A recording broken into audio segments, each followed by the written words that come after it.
Your line is now unmuted. Good afternoon. It's May the 27th. We are still trading higher on the E-mini.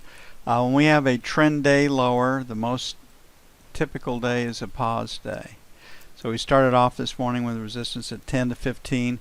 We said there was one short in the market, and the danger we're going to face would the Fed let the market sell 2 days in a row. And obviously they haven't done it. So our buy zone was 2102. Our sell zone was 10 to 15. And we did get one trade off live, sold into the middle, and then we got hit by news about Greece. So any Greece settlement is good for equities. Risk on investments are back in favor. Buy stocks, sell gold, sell treasuries, etc. Then the market rallied, then kind of died right in this 2110, 2113 area. Didn't do much. The selling from Tuesday, the pressures on the shorts, the higher we go, the more shorts cover, and the market has continued to rally and come on up. This trade that we took here, there was an S over the bar. We lost that when the market took out that bar's high. This B obviously was the trade of the day. The trade that set up for us, where we met everything, and there was the one short that the market still had in it, came right here off of this bar. That was before the day session open. And it could have given you 6 points plus if you'd ridden it out. Very, very choppy markets, very little to be made. This was the first trade where you clearly had a winner right here. The rest of them you'd have been lucky to scratch. These two trades produced a winner. These two trades, if you'd stayed with them, you had a small winner. These B's right here gave you winners. So again, very, very difficult trading. If you don't catch that first move in the morning, or maybe the second one, first move of the day session, first move before the day session opens, then the trading can become decidedly difficult. So we're going to finish the day with a F1 screen that tells us to be buyers tomorrow. We do have some news. Oh, excuse me, I thought it was going to be that. Have an inside day, it'll be a trading range. So the F1 screen is a trading range. Because it's an inside day, that tends to yield. Tried to break it, couldn't. Tried to rally it, couldn't take out the preceding day's high nor low. That tends to give you a trading range. It's on, the market is undecided. Looking at the F2 screen, it is nothing but a P, and a very strong one at that. The NASDAQ closed and has held its recent highs. So this market is very, very close to its recent highs, and it won't take much to get us back up there. Right now resistance is at 25, and probably pretty good support at 2110. So the easiest trade to see is going to be sell failure. Sell one is going to be 21, 23, 21, 25, then 29 to 31 for sell 2, assuming we close right here. And you are going to be looking to buy it, so the first buy will come in this 18 to 20 area, this extension right in here. That's where near support is going to be. And then the second buy is going to be the 14 to 16 area. Nothing has really changed economically. The news is coming in mixed. Generally speaking, the macro news is less than forecast. They're mostly misses, but some of it comes in stronger than forecast, as it did this week, yesterday, and that says the Fed can raise interest rates sooner rather than later. So we're basically trying to buy the 15 to 20 area, and we want to sell failure to take out 25 in the E-mini.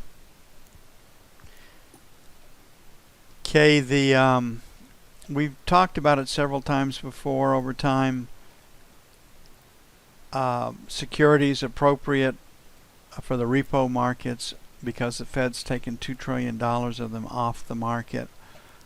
Makes 2, 5, 7-year paper, 2, 3, 5, 7-year paper pretty valuable.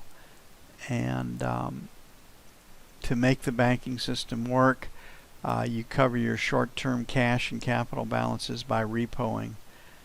You trade securities for cash, so your books balance every night.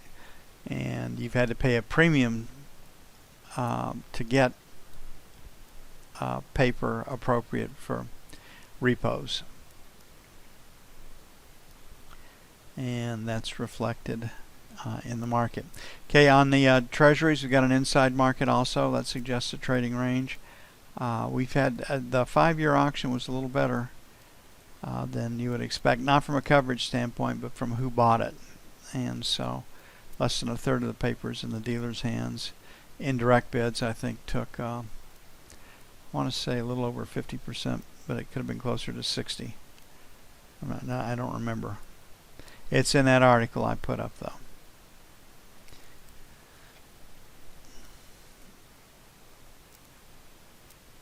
And looking at, we'll do an I split right here.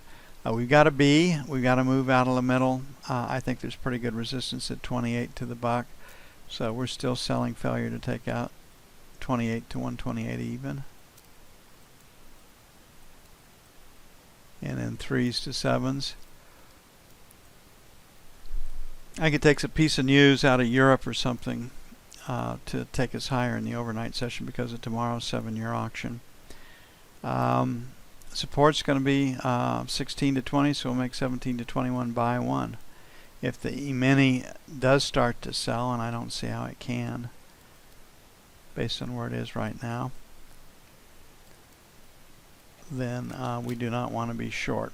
Okay, tomorrow's news, jobless claims, the default number 270.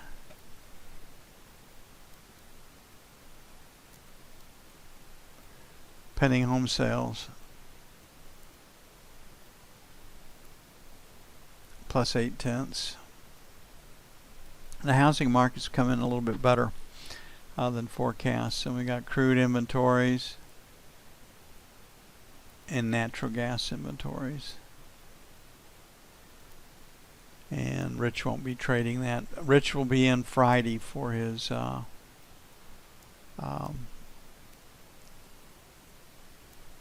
crude webinar. So jobless claims, kind of the default number 270, pending home sales plus 0.8. Pending home sales could come up higher than forecast.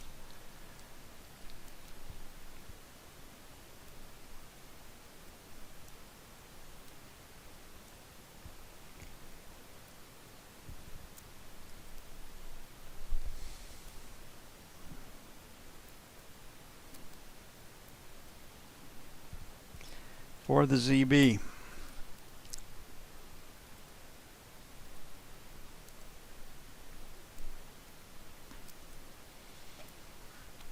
Okay, strong move off the auction, news related, auction related. We got all this volume up here, 23 to 27. We're at 14, so selling failure to take out 20 to 24. Then 31 to 03. This thing really has legs. On the buy side, the breakout came at 8, so 5 to 9. And then 29 to 01 for buy 2. And then the last, the drop dead buy point will be 21 against where the auction took place.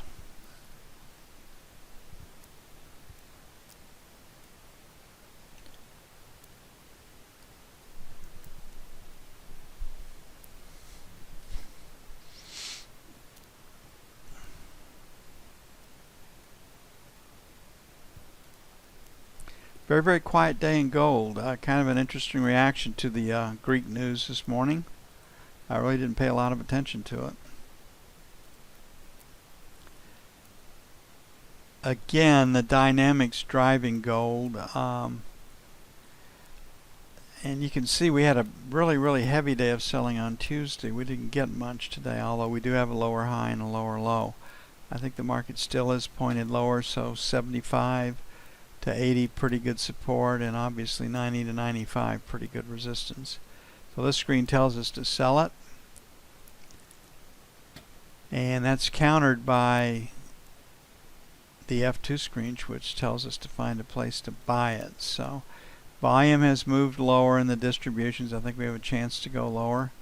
So let's play for stops below today's low. It's going to buy 80, 82,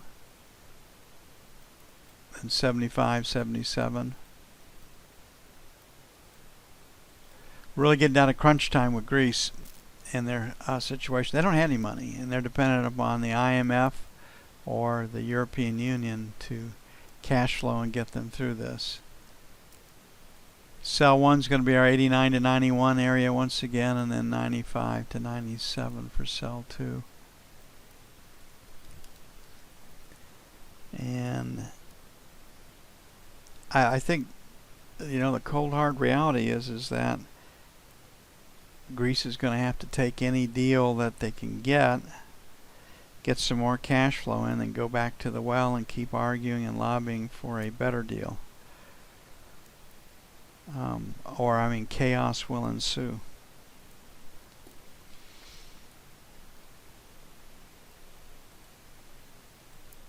They're in a tough spot, and they've almost run out of credit, and you'll find that you can really stretch things out in any country that's based or founded on law, but eventually you can delay it for a couple of 3 years, but you can't change the process. So they're bankrupt, and the question is, when do the write-offs begin?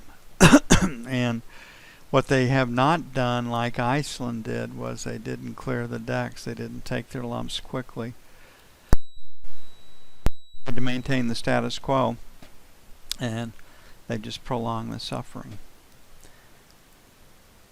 People that travel in and out of Greece these days, and there aren't too many of them, say that conditions have really deteriorated. The state of repair has gone down, trash everywhere, etc.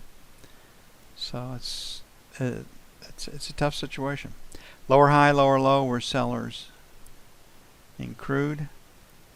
Looking at this one, we got this 5650 area right here where the volume is to 57. So have the start of this at 5650. We got some volume at 5712. I think we're headed for 5650. Next stop 5575. After that it's going to be like 5550. So 5550 to 75 is probably our best support, and 5650 right here. So buying against 5650 I think is a reasonable trade. Should get a bounce out of that.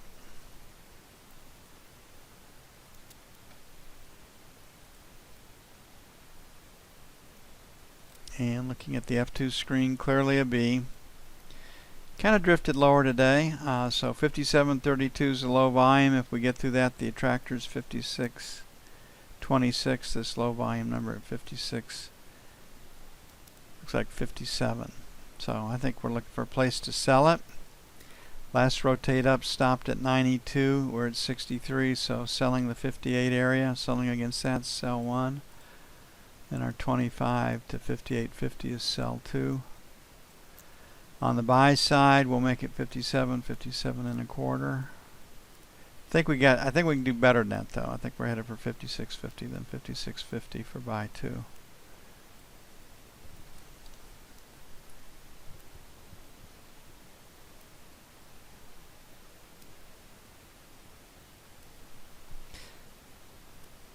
So we're a seller at 58 to 58.50 basically, and we're a buyer 56.50 to 57.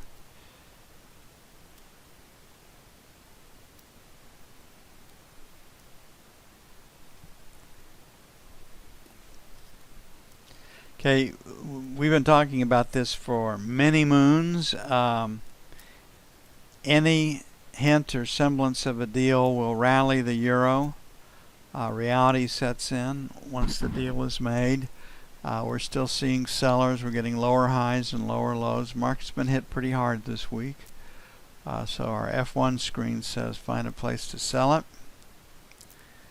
Our F2 screen is a P put in backwards. Now a P put in backwards is short covering, not necessarily new buying.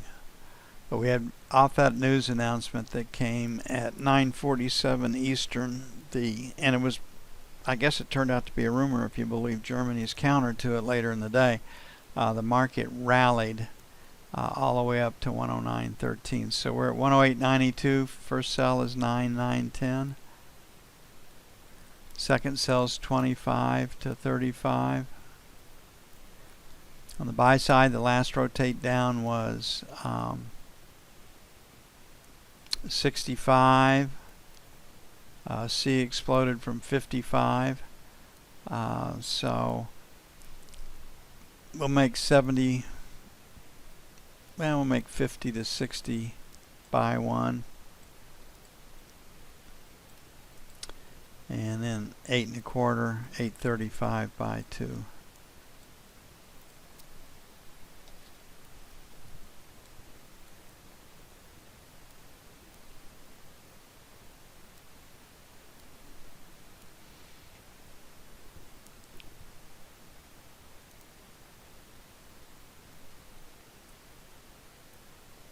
And that's it, fellas and gals, for May the 27th. I'll see you bright and early in the morning.